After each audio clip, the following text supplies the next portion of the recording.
Ang mabuting balita ng Panginoon ayon kay San Lucas. Noong panahong iyon, sinabi ni Jesus sa mga tao, walang taong nagsisindi ng ilaw at pagkatapos ay tatakluban ng banga o ilalagay kaya sa ilalim ng higaan.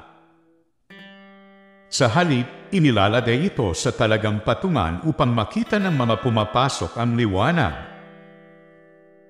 Walang natatago na di malalantad, at walang lihim na di malalaman at mabubunyag. Kaya pagbutihin ninyo ang inyong pakikinig, sapagkat ang mayroon ay bibigyan pa, ngunit ang wala ay aalisan pati ng inaakala niyang nasa kanya. Ang mabuting balita ng Panginoon.